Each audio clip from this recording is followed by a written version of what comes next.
జై Telangana. Thank you. గౌరవనీయులు పెద్దలు మాజీ మంత్రివర్యులు మహేశ్వరం శాసనసభ్యురాలు అక్క శ్రీమతి సబితా ఇంద్రారెడ్డి గారు, తమ్ముడు కాబోయే రాజేంద్రనగర్ శాసనసభ్యులు తమ్ముడు కార్తిక్ రెడ్డి గారు, గౌరవ మాజీ ఎమ్మెల్యే వికారాబాద్ జిల్లా పార్టీ అధ్యక్షులు ఆనంద్ గారు, గౌరవనీయులు కృష్ణారెడ్డి గారు, ఈరోజు మరి బండ్లగూడ జాగీర్ మేయర్గా ఉండి అధికార పార్టీలో ఉండి ఇంకా 3 సంవత్సరాలు అవసరమైతే అధికారంలో ఉండి కొన్ని పనులు చేసుకునే అవకాశం ఉన్నా అవన్నీ కాదు, నేను ఖచ్చితంగా న్యాయం వైపు ఉంటా, ధర్మం వైపు ఉంటా, మళ్ళీ కేసీఆరే రావాలి అని చెప్పి తిరిగి మాతో తోడైన మా తమ్ముడు ప్రేమ్ గారు, వారి శ్రీమతి చెల్లెలు లతా గారు, అట్లాగే యాదన్న గారు. యాదన్న నువ్వు కన్నీళ్ళు పెట్టుకున్నావు, అది మంచిది కాదు, ఎందుకంటే ఏడిపియాలి కానీ మనం ఏడవద్దు. ఏడిపియాలి, నువ్వు కాంగ్రెస్ వాళ్ళని ఏడిపియాలి. తప్పకుండా టైం వచ్చినప్పుడు అది కూడా చేద్దాం. అట్లాగే మా వెంకటేశ్వర రెడ్డి గారు, నాగేంద్ర గౌడ్ గారు, అబ్దుల్ ముఖీ చందా గారు, వేదిక పైన అన్న దేవుని ఎర్రవెల్లి నుంచి వచ్చిన శ్యామలయ్య గారు, అట్లాగే జంగయ్య గారు, ఇంకా దబీల్పూర్ నుంచి మహేశ్వరం నియోజకవర్గం దబీల్పూర్ నుంచి వచ్చిన బీజేపీ సోదరులు, మా అక్క నేతృత్వంలో వచ్చిన వారికి, పత్రికా మిత్రులకు అందరికీ పేరు పేరున నమస్కారం. మనము గత 10 ఏళ్ళుగా కేసీఆర్ గారి నాయకత్వంలో రాష్ట్రం సాధించుకున్న తర్వాత ఒక తదేక దీక్షలాగా, ఎందుకంటే మనం కష్టపడి సాధించిన రాష్ట్రం కాబట్టి, కష్టపడి తెచ్చిన రాష్ట్రం కాబట్టి, ప్రజలు పోరాటాలతో త్యాగాలతో సాధించుకున్న రాష్ట్రం కాబట్టి ఇష్టంతో పనిచేసినాం తప్ప మనం ఏదో మెహర్బానీ కోసం పని చేయలేదు. ఒక్కొక్క రంగాన్ని కేసీఆర్ గారు సొంత ఇల్లు ఎట్లా అయితే చక్కదిద్దుతారో అట్లా ఒక్కొక్క రంగాన్ని చక్కదిద్దుతూ వచ్చినారు. మీకు గుర్తుండాలి, ఎందుకంటే ఇవాళ మనుషులకి మనకు ఒక వరం ఉంది, ఒక శాపం కూడా ఉంది. దాని పేరు మతిమరుపు. అప్పుడప్పుడు మతిమరుపు అనేది ఒక రకంగా మంచిది, ఒక రకంగా చెడ్డది. మంచిది ఎప్పుడు మన వాళ్ళు ఎవరైనా దగ్గర వాళ్ళు పోయినప్పుడో లేకపోతే ఏదైనా బాధ కలిగినప్పుడో మర్చిపోవాలంటే టైం పడుతుంది, మరి మర్చిపోతేనే మనిషి ముందుకు పోగలుగుతాడు, అప్పుడు అది మంచిది. కానీ చెడ్డది ఎప్పుడు అంటే మరి చేసిన మంచిని కూడా, చూసిన మంచిని చేసిన మంచిని కూడా మర్చిపోయే పరిస్థితి కూడా వస్తుంది.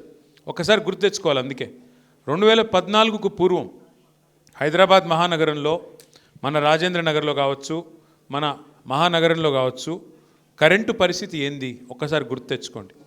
ఏ అపార్ట్మెంట్కి పోయినా, ఏ ఇంటికి పోయినా జనరేటర్లు, ఇన్వర్టర్లు లేని పరిస్థితి ఆనాడు ఉండేనా గుర్తు తెచ్చుకోండి. వారంలో 3 రోజులు పరిశ్రమలకు పవర్ హాలిడేలు, రోజుకి 6 నుంచి 9 గంటలు కరెంటు కోతలు. అది గ్రామాల్లోనే కాదు, హైదరాబాద్తో సహా అన్ని చోట్ల కరెంటు కోతలు. కానీ కేసీఆర్ గారు వచ్చిన తర్వాత కేవలం 6 నుంచి 9 నెలల్లో బ్రహ్మాండంగా కరెంటు సమస్యను పరిష్కారం చేసి 60 సంవత్సరాల్లో పరిష్కారం కాని సమస్యను 6 నుంచి 9 నెలల్లో పరిష్కారం చేసిన నాయకుడు కేసీఆర్ గారు. మంచినీళ్ళ విషయమే తీసుకుంటే గతంలో కొంత ప్రయత్నాలు జరిగినాయి, కానీ కేసీఆర్ గారు వచ్చిన తర్వాతనే రాష్ట్ర వ్యాప్తంగా ఒక మారుమూల పల్లె కావచ్చు, తాండా కావచ్చు, గిరిజన గూడెం కావచ్చు, లేదా విశ్వనగరం హైదరాబాద్ కావచ్చు, మంచినీళ్ళ సమస్యను 90 నుంచి 95% మనం దాన్ని కూడా పరిష్కారం చేసుకోగలిగినాం. అట్లాగే ఒక్కొక్కటి ప్లానింగ్తో, విజన్తో వాళ్ళ బహుశా భారతదేశంలో ఎక్కడ ఏ రాష్ట్రంలో కూడా తెలంగాణలో ఉన్నలాంటి గ్రామాలు లేవు. ప్రతి గ్రామంలో ఒక ట్రాక్టరు, ప్రతి గ్రామంలో ఒక ట్యాంకరు, ప్రతి గ్రామంలో ఒక వైకుంఠ ధామం, ఒక డంపింగ్ యార్డు, ఈ రకంగా ప్రతి గ్రామంలో ఒక పల్లె ప్రకృతి వనం, ఇంటింటికి నల్ల నీళ్లు, ప్రతి గ్రామంలో చెట్లు, హరితహారం పేరిట ఒక పద్ధతి ప్రకారం, ఒక ప్రణాళిక ప్రకారం ఒక ఇల్లు కడితే సొంత పని చేసుకుంటే ఎంత శ్రద్ధగా చేసుకుంటామో అంత శ్రద్ధగా 10 ఏళ్ళు పనిచేసినాం. ఆ క్రమంలోనే రాజేంద్ర నగర్లో ఇప్పుడే తమ్ముడు కార్తిక్ రెడ్డి గారు చెప్పినట్టుగా ఎన్నో పనులు చేసినాం. ఎవరి కోసమో చేయలేదు, ఓట్ల కోసమో, గెలుపు కోసమో, ప్రకాష్ గౌడ్ కోసమో చేయలేదు. పని చేసింది ప్రజల కోసం, మన రాష్ట్రం కోసం, మన ప్రాంతం బాగుండాలన్న ప్రేమతో చేసినాం. అది గండిపేటలో పార్కును బాగా చేసుకునేది కావచ్చు, అట్లాగే ఆ సైకిల్ ట్రాక్ ఏదైతే ఈరోజు భారతదేశంలోనే చర్చనీయాంశంగా మారిన ఆ సైకిల్ ట్రాక్ కావచ్చు, లేదా మీకు గుర్తుండాలి కరోనా సమయంలో దేశంలో కార్మికులందరూ పారిపోయినారు, ఎక్కడికక్కడ బిల్డింగ్లన్నీ ఆగిపోయినాయి. ఆ టైంలో కూడా పట్టుబట్టి కార్మికులు ఆ రోజు కరోనాకు భయపడుతుంటే కూడా లేబర్ క్యాంపులకు పోయి వాళ్ళని బతిమలాడి దండం పెట్టి, అయ్యా మీరు పోవద్దు ఇక్కడనే ఉండాలని రిక్వెస్ట్ చేసి హైదరాబాదులో కొత్తగా దాదాపు 40 లింక్ రోడ్లు ఏర్పాటు చేసిన ఘనత మన కేసీఆర్ గారి నాయకత్వాన్ని. అట్లా పనిచేసినాం మనం. ఎందుకంటే ఎంతసేపు ఎన్నికలు, ఓడుడు, గెలుసుడు, అధికారము, ప్రతిపక్షము ఇది కాదు. అధికారం ఇచ్చినప్పుడు నువ్వేం చేసినావు అన్నది లెక్క. అధికారం ప్రజలు ఇస్తే ఏం చేసినావు నువ్వు అనేది ప్రజలు గుర్తుపెట్టుకుంటారు. ఇలా కేసీఆర్ గారు ప్రజలకి కనబడక, ఎక్కువగా ప్రజల్లో తిరగక, అంటే 1-2 సందర్భాల్లో వచ్చినారు సార్, కానీ ఎక్కువ తిరగలేదు. 2 ఏళ్ళు అయింది ఓడిపోయిన తర్వాత. కానీ ఎంత మిస్ అవుతున్నారు కేసీఆర్ గారిని ప్రజలు అనేది వాళ్ళ మీరు ఎక్కడ సోషల్ మీడియాలో చూసినా మీకు కనబడుతుంది. ఒక్కసారి కేసీఆర్ గారు కనబడితే ధైర్యం వస్తుంది, ఒక్కసారి కేసీఆర్ గారు మాట్లాడితే ధైర్యం వస్తుంది అనే పరిస్థితి. ఎందుకు గుర్తొస్తున్నారు కేసీఆర్ అంటే ఆయన చేసిన పనులు, ఆయన చేసిన మంచి. ఒక్కటి గుర్తుపెట్టుకోండి. ఇప్పుడు తమ్ముడు ఒక మాట అన్నాడు కార్తిక్. కేసీఆర్ గారు ప్రభుత్వంలో 2014లో ఆనాడు బాధ్యత తీసుకున్నప్పుడు ఈ రాష్ట్రంలో భూముల విలువ ఎంత, ఆయన దిగిపోయిన నాడు 2023 డిసెంబర్లో మరి మన సంపద ఎంత, భూముల విలువ ఎంత. ఆనాడు ఒక్కొక్క చోట, నేను హైదరాబాద్ గురించి మాట్లాడలేదు, ఎక్కడో ఆదిలాబాద్ కావచ్చు, ఆలంపూర్ కావచ్చు, కోదాడ కావచ్చు, నారాయణఖేడ్ కావచ్చు, మారుమూల ప్రాంతాలు కావచ్చు, అక్కడ కూడా 5 లక్షల రూపాయల విలువ ఉన్న ఎకరం ఉన్న పొలం కేసీఆర్ వచ్చిన తర్వాత కరెంట్ ఇచ్చి, నీళ్ళిచ్చి, వ్యవసాయం బాగయి, అద్భుతమైన పథకాలు తీసుకొస్తే 5 లక్షల ఎకరం ఉన్న పొలం దాదాపు 50 లక్షలైంది, 25 లక్షలైంది, 30 లక్షలైంది. ప్రజల సంపద పెరిగింది. ఏమైంది దానివల్ల? సంపద పెరిగితే ధైర్యం వచ్చింది. ఒక 4 ఎకరాలు ఉంటే ఒక పెద్ద మనిషికి, ఒక రైతుకి నాకు ₹1 కోటి ఉన్నట్టుగా ఫీల్ అయ్యిండు. నాకేమన్నా అయితే నా కుటుంబం రోడ్డు మీద పడదు, నా కుటుంబానికి, నా భార్య పిల్లలకు డోకలేదు, మంచిగుంటారు వాళ్ళు. కొడుకు ఏదైనా వ్యాపారం పెట్టుకుంటే 1 ఎకరం అమ్మి పైసలు ఇస్తా, బిడ్డ పెళ్ళి అయితే 1 ఎకరం అమ్మి చేస్తా, ఈ ధైర్యం ఉండేది. సంపద పెరిగింది, ప్రజలది విశ్వాసం పెరిగింది, నమ్మకం పెరిగింది, ధీమా పెరిగింది. మరి ఈరోజు ఏమైంది? 2 ఏళ్లలో ఎట్లా ఉంది పరిస్థితి? నాకంటే బాగా మీకే తెలుసు. వాళ్ళ మార్కెట్లో డబ్బులు లేవు. ఎక్కడికక్కడ రాష్ట్రం మొత్తంలో ఈరోజు పరిస్థితి ఏంది? ఎక్కడికక్కడ రియల్ ఎస్టేట్ స్తంభించిపోయిన పరిస్థితి. ముఖ్యమంత్రి గారికి నేను ఇట్లా మాట్లాడితే ఇబ్బంది అనిపించవచ్చు, వాస్తవాలు చెప్తే వాళ్ళకి ఇబ్బంది అనిపించవచ్చు. ఎందుకంటే అలవిగాని హామీలు ఇచ్చి, అడ్డమైన అబద్ధాలు చెప్పి ఇవాళ ప్రజల్ని మోసం చేసి అధికారంలో కూర్చున్నారు. ప్రజలకి అరిచేతిలో వైకుంఠం చూపెట్టినారు. ఏమన్నారు? కేసీఆర్ గారు ₹1,00,000 ఇస్తున్నారు కదా, ఆడపిల్లలు పెళ్లి చేసుకుంటే నేను దాని మీదకెళ్ళి తులం బంగారం ఇస్తా అన్నాడు. ఇచ్చిండా మరి బంగారం? నేను ఆ రోజే చెప్పిన, ఇది బంగారం ఇచ్చే బ్యాచ్ కాదు, పుస్తలతాడు ఎత్తుకపోయే బ్యాచ్ అని చెప్పిన. మనోళ్ళు హైదరాబాద్ వాళ్ళు విన్నారు, ఊర్లల్లో ఆగమైంది. ఏమైంది ఆఖరికి? ఈరోజు నిజంగానే ఎక్కడికక్కడ తాకట్టు పెట్టి, ఆస్తులు తాకట్టు పెట్టి, పేపర్లు పెట్టి అప్పులు తెచ్చుకునే పరిస్థితి, బంగారం ఏమైనా ఉంటే కుదబెట్టే పరిస్థితి. ఇలా మళ్ళొకసారి ఆ పరిస్థితి వచ్చింది. రేవంత్ రెడ్డి గారు కాకపోతే నిజాయితీ గల్లోడు, ఆయన చాలా నిజాయితీ గల్ల మోసగాడు. ఆయన నిజం చెప్పిండు, వెనకటి రోజులు మళ్ళా తెస్తా అని చెప్పిండు, నిజంగానే తెచ్చిండు. వెనకటి రోజులలో ఎట్లుండే, మళ్ళీ కరెంటు కోతలు, మళ్ళీ యూరియా కోసం లైన్లు, మళ్ళా రోడ్డు మీద దొమ్మిలు, అవన్నీ మళ్ళీ వచ్చినాయి. ఆయన నిజాయితీగానే చెప్పిండు. ఇంకోటి ఆయన ఏం చెప్పిండు మీకు యాదికుండాలా? పాపం ప్రజలు మోసగాళ్ళనే నమ్ముతారు, మోసం చేసేటోళ్ళనే నమ్ముతారు అని చెప్పిండు. నిజంగానే మోసం చేసిండు. 6 గ్యారెంటీలోని గారడీ చేసిండు. 6 గ్యారెంటీలు మా రాహుల్ గాంధీ చెప్తున్నాడు, మా సోనియా గాంధీ చెప్తున్నది అని రాహుల్ గాంధీ మీద ఒట్టు పెట్టిండు, సోనియా గాంధీ మీద ఒట్టు పెట్టిండు, దేవుళ్ళ మీద ఒట్టు పెట్టిండు. ఆఖరికి ఇంతమంది మీద ఒట్లు పెడితే నిజంగానే జనం నమ్మిండ్రు. ఏమన్నాడు కేసీఆర్ గారు? అయితే ముసలవ్వకి ఇస్తున్నాడు, లేదా ముసలి అయ్యకి ఇస్తున్నాడు 2000 పెన్షన్, నేను ఇద్దరికి ఇస్తా, 4000 పెన్షన్ ఇస్తా, డబల్ ఇస్తా, ఇద్దరికి ఇస్తా అన్నాడు. ఆఖరికి ఆ ముసలోళ్ళకు కూడా మోసం చేసి 4000 పెన్షన్ దేవుడెరుగు, ఆ 2000 పెన్షన్ కూడా 2 నెలలకు కొట్టిండు అవకాశంటోడు. ఇక రైతు బంధు తమ్ముడు ఎవరు అంటున్నాడు పక్క నుంచి. భారతదేశంలో స్వాతంత్రం వచ్చిన తర్వాత రైతు దగ్గరికి వెళ్ళి తీసుకున్నోడే తప్ప, తీసుకున్న ప్రభుత్వమే తప్ప ఇచ్చినవాడేవాడు లేడు. మొట్టమొదటిసారి 73,000 కోట్ల రూపాయలు రైతుల ఖాతాల్లో, 70 లక్షల మంది రైతుల ఖాతాల్లో వేసిన నాయకుడు కేసీఆర్. నేను ఇంకొక మాట కూడా ఇక్కడ చెప్తా. చాలాసార్లు నేను చూస్తూ ఉంటాను, ఈ అగ్రవర్ణాలు, సోకాళ్ళ అగ్రవర్ణాలు కొన్ని ఉంటాయి. రెడ్డిలంటే, బ్రాహ్మలంటే, వైశ్యులంటే, వెలమలంటే, కమ్మాస్ అంటే, రాజులంటే ఉంటారు. తెలంగాణలో 5-6 కులాలు ఉంటాయి. వాళ్ళు ఎప్పుడు గులుగుతూ ఉంటారు, మాకేం ఒరిగింది ప్రభుత్వం నుంచి, మాకేమొచ్చింది, మాకేమైనా వచ్చిందా ప్రభుత్వం నుంచి అని మాట్లాడుతుంటారు. నిజంగా ఫస్ట్ టైం అగ్రవర్ణాల్లో ఉండే పేదవాళ్ళకు కూడా, అగ్రవర్ణాల్లో ఉండే వ్యవసాయదారులకు కూడా ఏదన్నా ప్రభుత్వం ఇప్పటిదాకా మేలు చేసింది అంటే అది కేవలం కేసీఆర్ గారు రైతు బంధు లాంటి పథకం ద్వారా మొట్టమొదటిసారి మేలు జరిగింది. బీసీ, ఎస్సీ, ఎస్టీ అన్ని వర్గాలతో పాటు పేదలు ఏ వర్గంలో ఉన్నా వారికి మేలు చేయాలనే సంకల్పం కేసీఆర్ గారిది. అట్లాంటిది రైతు బంధు కేసీఆర్ పెడితే టింగు టింగుమని నాటేసే కాలానికి డబ్బులు పడేది, ఫోన్లు టింగు టింగుమని మోగుతుండేది. మరి ఈరోజు ముఖ్యమంత్రి గారు డైలాగులు కొట్టినారు. 10,000 ఏందయ్యా, 15,000 ఇస్తా అన్నాడు. కేసీఆర్ గారు 2 పంటలకు ఇస్తే నేను 3 పంటలకు ఇస్తా అన్నాడు. కేసీఆర్ గారు భూ యజమానులకు ఇస్తున్నాడు, నేను కౌలు రైతులకు కూడా ఇస్తా అన్నాడు. రైతు కూలీలకు కూడా డబ్బులు ఇస్తా అన్నాడు. ఇలా రాష్ట్రంలో ఉండే రైతన్నలు ఆలోచించాలి. ఎవరినైతే నమ్మి మీరు ఓటేసినారో వచ్చిందా 15,000? వచ్చిందా రైతు బంధు? రాలేదు. కౌలుదారులకు వచ్చిందా రైతు బంధు? రైతు కూలీలకు వచ్చిందా ఆత్మీయ భరోసా? రాలేదు. ఏమన్నంటే ముఖ్యమంత్రి ఒకటే నేర్చుకున్నాడు. 4,000 పెన్షన్ ఏంది, 2,000 పెన్షన్ చేసి 4,000 చేస్తానో కదా, ఏది అంటే ఆయనకు వచ్చింది ఒకటే ఒక్క భాష. ఇంగ్లీషు రాదు, తెలుగు రాదు, హిందీ రాదు, బూతులు వచ్చు. కేవలం బూతుల భాష. పోనీ తెలుగు అన్న చక్కగా వస్తుందా అంటే తెలుగు కూడా చక్కగా రాదు, బూతులు మాత్రం వచ్చు. నువ్వు గట్టిగా అడిగినావు అనుకో, ఏమైనా 4,000 పెన్షన్ అంటే నీ లాగులో తొండలిడుస్తా. 2,500 ఏదయ్యా బాబు నువ్వు చెప్తివి కదా అంటే నీ గుడ్లు వీకి గోటీలాడతా. రైతు బంధు ఇస్తా అంటివి కదా, ఏమైందా స్వామి అంటే నీ పేగులు తీసి మెడలు వేసుకుంటా. ఇంకో డైలాగ్ నేర్చుకున్నాడు, పండబెట్టి తొక్కుతా. నిజంగానే పండబెట్టి తొక్కుతున్నాడు, కరెక్టే. ఎవరిని తొక్కుతున్నాడు? మొత్తం రియల్ ఎస్టేట్ను వండబెట్టిండు, మొత్తం మీ రంగారెడ్డిలోని తొక్కుతున్నాడు. ఇది వాస్తవం. రియల్ ఎస్టేట్ను పండబెట్టిండు, తొక్కుడు తొక్కుతున్నాడు 2 ఏళ్ళకెళ్ళి. ఆ తొక్కుట్లో ఊరూరా ఉండే పిల్లగాళ్ళు రంగారెడ్డిలో. రియల్ ఎస్టేట్ అంటే ఒక భూ యజమానులే కాదు కదా, కొనుక్కుంటోళ్ళు అమ్ముకుంటోళ్ళే కాదు కదా, దాని చుట్టూ ఆధారపడ్డ వ్యవస్థ ఉంటుంది. ప్రతి ఊర్లో పిల్లలు ఎంతమంది కొనుక్కున్నారు, ఫార్చునర్లు ఎంతమంది కొనుక్కున్నారు, కార్లు. రియల్ ఎస్టేట్ బాగున్నప్పుడు యాదికి లేదా మనకు? ఏ ఊరికోతే ఆ ఊరికి, అజీజ్ నగరు, మొయినాబాదు, ఆ దేవుని ఎర్రవెల్లి, ఏడికోతే చేవెళ్ళ మొత్తంలో ఏడికి పోయినా ఒక్కొక్క ఊర్లే ఎన్ని కార్లు కొన్నారు? ఉన్నాయా? ఎప్పుడు పీకినాయన్ని? వాడు ఫైనాన్స్ వాడు గుంజుకపోయిండా. ఎందుకంటున్నా అంటే ఈ పరిస్థితి వచ్చింది, మళ్ళీ ఈఎంఐ కట్టకపోతే వాడు గుంజుకపోయే పరిస్థితి వచ్చింది. ఎందుకు అంటే ఒక మనిషి ధైర్యంగా ఉంటే, సంపద పెరిగితే ఆయన కుటుంబం మొత్తం ధైర్యంగా ఉంటుంది, ఆయన ఊరు ధైర్యంగా ఉంటుంది, ఆయన వ్యవస్థ మొత్తం ధైర్యంగా ఉంటుంది, ఆయన మీద ఆధారపడ్డ వాళ్ళు ధైర్యంగా ఉంటారు. ఇలా మన కళ్ళ ముంగట్నే మీ ఆస్తి హారతి కర్పూరంలోకి కరిగిపోతుందంటే దానికి సన్నాసి ప్రభుత్వమే కారణం. అయితలేదు వీళ్ళతో నడుపుడు. అయితే ఒక్కటి మాత్రం మంచిగా నేర్చుకున్నాడు.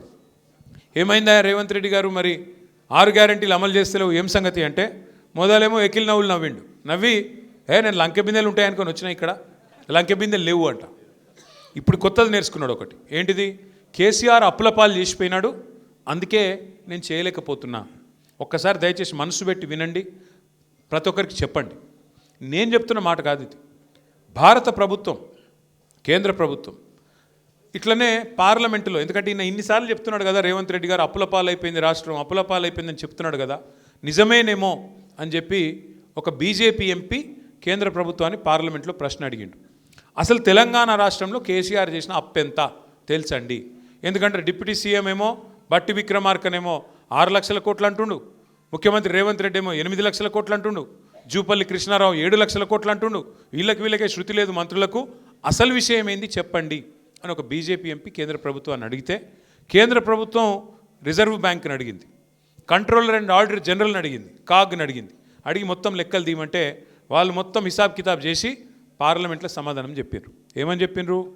కేసీఆర్ పదవి బాధ్యత తీసుకున్న నాడు జూన్ 2, 2014 ఆ రోజు రాష్ట్రం నెత్తి మీద ఉన్న అప్పు 72,000 కోట్లు. కేసీఆర్ దిగిపోయిన నాడు రాష్ట్రం నెత్తి మీద ఉన్న అప్పు 3,50,000 కోట్లు. అంటే విరాసత్గా వచ్చిన 72,000 కోట్లు తీసేస్తే మరి కేసీఆర్ చేసిన అప్పు ఎంత? 2,80,000 కోట్లు. 352 మైనస్ 72 చేస్తే 2,80,000 కోట్లు. అవును, అప్పు చేసిండు కేసీఆర్. 2,80,000 కోట్లు అప్పు చేసిండు. మరి ఏం చేసిండు? 2,80,000 కోట్లు అప్పు చేసి 73,000 కోట్ల రూపాయలు రైతుల ఖాతాల్లో వేసిండా వేయలేదా? జిల్లాకు ఒక మెడికల్ కాలేజ్, నర్సింగ్ కాలేజ్ పెట్టిండా పెట్టలేదా? 1,022 గురుకుల పాఠశాలలు పెట్టిండా లేదా? కరెంటును బాగు చేసేందుకు 50,000 కోట్లు ఖర్చు పెట్టి కరెంటును బాగా చేయలేదా? అట్లాగే 40,000 కోట్లు ఖర్చు పెట్టి ఇంటింటికి తాగునీరు ఇయ్యలేదా? మరి ఇన్ని పనులు చేసిండు కేసీఆర్ గారు. 1,00,000 డబుల్ బెడ్రూమ్ ఇల్లు కట్టిండు హైదరాబాద్లో. ఇవన్నీ మన కళ్ళ ముంగట కనబడతలేవు. ఇప్పుడు కొల్లూరు ఓంగ, అహ్మద్గూడ ఓంగ, మొత్తం చుట్టూ తిరగంగా 1,00,000 డబుల్ బెడ్రూమ్ ఇల్లు మీ కళ్ళకు కనబడుతున్నాయి. మరి కేసీఆర్ ఏం చేసిండు అంటే 200 పెన్షన్ 2,000 చేసిండు, 200 పెన్షన్ను 2,000 చేసిండు, 15 లక్షల మంది ఆడపిల్లలకు 1,00,000 రూపాయలు ఇచ్చి పెళ్లి చేసిండు, 15 లక్షల మంది ఆడపిల్లలకు కేసీఆర్ కిట్ ఇచ్చిండు, ఆడపిల్ల పుడితే 13,000 ఇచ్చిండు, మగపిల్లగాడు పుడితే 12,000 ఇచ్చిండు. నువ్వేం చేసినావో చెప్పు జరా. 2 ఏళ్ళే కదా నువ్వు వచ్చి. ఒక్క ఇటుక పెట్టినావా ఎక్కడన్నా? ఒక్క పొక్క తవ్వినావా ఎక్కడన్నా? ఒక్క మనిషికి సాయం చేసినవా? ఒక్క కొత్త పని పథకం మొదలు పెట్టినవా? ఒక్క ఇందిరమ్మ ఇండ్లు అంటాడు. హైదరాబాద్లో ఒక ఇందిరమ్మ ఇల్లు కట్టినవా? చూపెడతావా ఎక్కడన్నా? 2 ఏళ్ళు సరిపోలేదా మరి? అందుకే నేను అంటున్నా, బండ్లగూడలో బండ్లగూడలో ఏమైనా కట్టిండా అని అడుగుతుంది అక్క. ఆయన కట్టేటోడు కాదక్క, కూలగొట్టేటోడు. ఆయన కూలగొట్టేటోడు. హైడ్రా అని చెప్పి గరీబోళ్ళ ఇళ్ళ మీద పడి కూలగొడతాడు. మరి అదే పట్నం మహేందర్ రెడ్డి బిల్డింగ్ కనబడతలేదా కొత్తవాళ్ళగూడ చెరువు మధ్యలో? ఆ చెరువులో మధ్యలో కట్టింది ఆ గెస్ట్ హౌస్ హిమాయత్ సాగర్లో. మరి దాని ఎందుకు కూలగొడతలేడు? గరీబోళ్ళదేమో అల్కగా దొరుకుతారట, హైడ్రా బీడ్రా అని వచ్చి కొడతారు. మరి ఆయనది కనబడది. ఇప్పుడు హిమాయత్ సాగర్ చెరువు దగ్గర కోదంప కేవీపీ రామచంద్రరావు లేదాడా? వివేక్ వెంకటస్వామిది లేదు మంత్రిది. మరి ఈ పెద్ద పెద్ద సిపాయిలదేమో కనబడతలేవా మీకు? అంటే గరీబోడేమో పొంగులేటి శ్రీనివాసరెడ్డి లేదా? నేను అదే అంటున్నా. మరి గరీబోళ్ళేమో అల్కకు దొరుకుతురు నీకు. పెద్ద పెద్ద మూసీకి అడ్డం కడుతున్నాడు నార్సింగిలా. మూసీకి అడ్డం కడుతున్నాడు ఒక ఆయన పెద్ద బిల్డింగు. ఏంద్రా అంటే 50 కోట్లు ఇచ్చిండట లంచం, చూసుకోపో అని చెప్పి ఆయన చేసుకుంటారు. ఒక గట్లు ఉన్నది కథ ఇల్లది. ఇక మీ ఎమ్మెల్యే ఉన్నాడు, ఇక అంటే బాగుండదు. ఇప్పుడు మరి లేడీస్ చాలామంది ఉన్నారు. ఇప్పుడు నాకు తెలిసి 2 లింగాలు ఉంటాయి, అయితే మగోళ్ళు లేకపోతే ఆడోళ్ళు. ఇవాళ ఈ 10 మంది పరిస్థితి ఏంటంటే వాళ్ళు ఎక్కడున్నారో వాళ్ళకి తెలియదు, వాళ్ళు ఏ లింగమో వాళ్ళకే తెలియదు. నువ్వు కాంగ్రెసా బీఆర్ఎస్ చెప్పురా భయ్ అంటే ఆడనేమో కాంగ్రెస్ అట నియోజకవర్గంలో, స్పీకర్ కాడికి రాగానే బీఆర్ఎస్ అట. నేను అడుగుతున్నాను, నువ్వు నిజంగా బీఆర్ఎస్ అయితే మరి ప్రేమ్ గౌడ్ ఇక్కడ జాయిన్ అవుతావు, నువ్వే ఆడు. నువ్వు బీఆర్ఎస్ అయితే ఇక్కడ ఉండాలా లేదా? నువ్వు మరి ఏడున్నావు? ఈ బతుకు అవసరమా? 4 సార్లు గెలుపుతుంది, 40 సార్లు గెలుపుతుంది. అందుకే అంటారు పెద్దలు చెప్తారు, నందేయి పందేయి 100 ఏళ్ళు బతికింది దానికంటే నందేయి 4 ఏళ్ళు బతికింది అని ఏమాట. పంది లెక్క 100 ఏళ్ళు బతికిన దానికంటే నంది లెక్క 4 ఏళ్ళు బతికినా చాలు. ఇప్పుడు జీవితం అంతా అందరం చస్తాం ఏదో ఒక రోజు. బతికిన 4 ఖదర్తో బతకాలి. చచ్చిపోతే కూడా మంచోడు చచ్చిపోయిండ్రా అనాలి. చచ్చిపోతే ఈ బద్మాష్ గడు చచ్చిపోయినా ఏం అనుకుంటే కష్టం. గట్లుండాలి. కానీ నేను అడుగుతున్నా, ఇదేంది నాకు అర్థం కాదు. ఏం అభివృద్ధి ఆశించిపోయినావు నువ్వు? రేవంత్ రెడ్డి రాజేంద్రనగర్లో ఏం చేసిండు?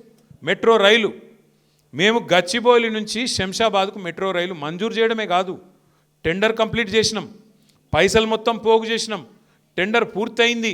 L&T అనే కంపెనీ ఏదైతే మెట్రో కట్టిందో వాళ్ళకే వర్క్ వచ్చింది. సరిగ్గా ఈ పాటికి 2 ఏళ్లలోనే పని పూర్తయి ఈ పాటికి చుక్ రైలును ఉరుకుతున్నాయి మీ కాడికి. ఎందుకంటే మీ దగ్గర ల్యాండ్ అక్విజిషన్ లేదు, భూసేకరణ లేదు.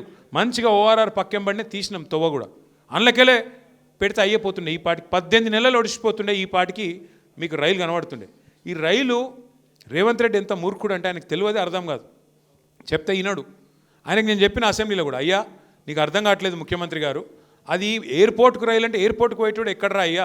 మధ్యలో నరసింగ్ ఉంటుంది, బద్వేలు ఉంటుంది, మధ్యలో బండ్లగూడు ఉంటుంది, ఆడ ఉండేటోళ్ళు ఉంటారు, ఎక్కేటోళ్ళు దిగేటోళ్ళు ఇటు వచ్చేటోళ్ళు పోయేటోళ్ళు వాళ్ళు కూడా ఎక్కుతారా నాయన?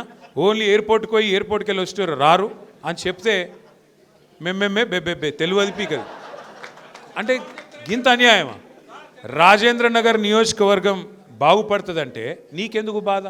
ఆయనకి ఎవడో చెప్పిండంట రేవంత్ రెడ్డికి, నా భూములు ఉన్నాయంట అందుకోసం నేను రైలు వేసుకున్నా అంట. ఏం చెప్పాలి ఇంక ఆయన గట్లా ఆలోచిస్తే? దయచేసి నేను మిమ్మల్ని మీకు రిక్వెస్ట్ చేసేది మీ అందరికి కూడా, మనము ఆలోచించుకోవాల్సింది ఒకటే. ఇవాళ పదవులు వస్తాయి పోతాయి, అధికారం కూడా వస్తుంది పోతుంది. అధికారం ఎవరికి శాశ్వతం కాదు. కానీ అధికారంలో ఉన్నప్పుడు ఏం చేసినాం అనేది ప్రజలు గుర్తుపెట్టుకుంటారు. ఇవాళ ప్రజలు కేసీఆర్ గారిని గుర్తు చేసుకుంటున్నారు అంటే, రాజశేఖర రెడ్డి గారిని గుర్తు చేసుకుంటున్నారు అంటే, చంద్రబాబు నాయుడుని గుర్తు చేసుకుంటున్నారు అంటే, ఆ రోజు వాళ్ళు చేసిన పనులు ఇంకా కొన్ని కనబడుతున్నాయి కాబట్టి యాద్ చేసుకుంటున్నారు. నేను రేవంత్ రెడ్డికి చెప్తా ఉన్నా, ఇంకా 3 ఏళ్ళు నీకు పదవి ఉన్నది, ఏమైనా ప్రజలు గుర్తు చేసుకునే మంచి పనులు చేయి, లేకపోతే నేను ఇదివరకు చెప్పినా మళ్ళీ చెప్తున్నా. అప్పుడప్పుడు అంటుంటాడు రేవంత్ రెడ్డి గారు నన్ను, నువ్వు అయ్య పేరు చెప్పుకొని బతుకుతున్నావు అంటాడు. నేను చెప్పిన అవును, మా అయ్య పేరు కేసీఆర్, మా అయ్య గొప్పోడు, రానే రాదనుకున్న తెలంగాణను తెచ్చిన మొగోడు మొనగాడు కేసీఆర్. నేను బరాబర్ చెప్పుకుంటా, తప్పేందుకు అవుతుంది అది? నువ్వు కూడా మంచి పనులు చేయి, నువ్వు కూడా మంచి పనులు చేస్తే నీ మనమడు చెప్పుకుంటాడు రేపటి రోజున. లేకపోతే నువ్వు ఇవే పనులు చేసుకుంటూ పోతే చీ మా తాత మంచోడు కాదు నేను ఆయన పేరు చెప్పా అంటాడు. ఒక అట్లా అవుతుంది నీ బతుకు. అందుకే ఇంకా 3 ఏళ్ళు ఉన్నది, చేసిన మోసం సాలు, పాలన మీద దృష్టి పెట్టు, 6 గ్యారెంటీల అమలు మీద దృష్టి పెట్టు. మహిళలకు చెప్పినావు 2500 ఇస్తాను ఇయ్యు, ముసలోళ్ళకి చెప్పినావు 4000 ఇస్తాను ఇయ్యి, స్కూటీలు అన్నావు, విద్యా భరోసా కార్డులు అన్నావు, ఫీజులు ఇస్తా అన్నావు, 12500 ఫీజు రీయింబర్స్మెంట్ బాకీ పెట్టినావు. మంచి పనులు చేయి. పిల్లగాళ్ళు దిల్సుఖ్ నగర్లో లొల్లి పెడుతున్నారు, అశోక్ నగర్లో లొల్లి పెడుతున్నారు. నిన్న మొన్న రాహుల్ గాంధీ వచ్చి చెప్పిపోయిండు, 2 ఉద్యోగాలు ఊడగొట్టురు మీరు, కేసీఆర్ది కేటీఆర్ది 2 లక్షల ఉద్యోగాలు ఇస్తా మొదటి సంవత్సరం అని చెప్పిండు. మరి 2 ఏళ్ళు అయిపోయాయి, ఎక్కడ నీ 2 లక్షల ఉద్యోగాలు అని చెప్పి పిల్లలు దిల్సుఖ్ నగర్లో అశోక్ నగర్లో గడబడి చేస్తూ ఉన్నారు. చేతనైతే గా పని చేయి, ఆ పిల్లలను పిలుచుకో. నిన్న పోయిండు అక్కడెక్కడనో ఆడ ఏంటది ఆర్టీసీ ఎక్స్ రోడ్లో ఏదో బట్టల షాప్ ఓపెనింగ్కి పిలిచిరట, పోయిండు. ఏదో మాలు పోయిండు. పోతుంటే నేను అడుగుతున్నా, మరి ఇంతపాటి నువ్వు చెప్తున్నావు కదా రేవంత్ రెడ్డి గారు నేను 70,000 ఉద్యోగాలు ఇచ్చినా అని, మరి మధ్యలో ఒక్క నిమిషం అశోక్ నగర్లో ఛాయ్ తాగిపోయినట్టు ఆ పిల్లగాళ్ళ అక్కడికి పోయి ఆడ పోయి కూర్చొని ఏం తమ్మి మరి 70,000 ఉద్యోగాలు ఇచ్చినా ఎందుకు లోళ్ళు పెడుతుర్రా తమ్మి మీరు మాట్లాడే ధైర్యం లేదా? ఎందుకంటే నీకు తెలుసు నువ్వు 70,000 ఉద్యోగాలు ఇచ్చింది వాస్తవం కాదు, నువ్వు ఇచ్చింది 10,000 కూడా కాదు. అన్ని కేసీఆర్ గారు ఇచ్చిన ఉద్యోగాలకు నువ్వు కాగితాలు ఇచ్చి దానికి కూడా పోజులు కొట్టి ఇలా అబద్ధాలు చెప్తే అబద్ధాలు ఎల్లకాలం నడువయి. కొన్ని రోజులు నడిపిస్తున్నావు, కానీ శాశ్వతంగా అది నిలువది, గుర్తుపెట్టుకోవాలని కోరుతూ మళ్ళొక్కసారి రేపటి రోజున రాజేంద్ర నగర్లో ఏ ఎన్నిక వచ్చినా, హైదరాబాద్ కార్పొరేషన్ ఎన్నిక వచ్చినా, రేపు శాసనసభకు వచ్చినా, పార్లమెంటుకు వచ్చినా, లేకపోతే అక్కడ మళ్ళీ పంచాయతీ ఎన్నిక వచ్చినా తప్పకుండా తిరిగి కేసీఆర్ గారిని తెచ్చుకునే విధంగా మీ అందరి ఆశీర్వాదం ఉండాలని కోరుతూ మా తమ్ముడు ప్రేమ్కి, లతాకి, యాదన్నకి అందరికీ స్వాగతం చెప్తూ పేరు పేరున నమస్కారాలు తెలియజేస్తూ జై తెలంగాణ.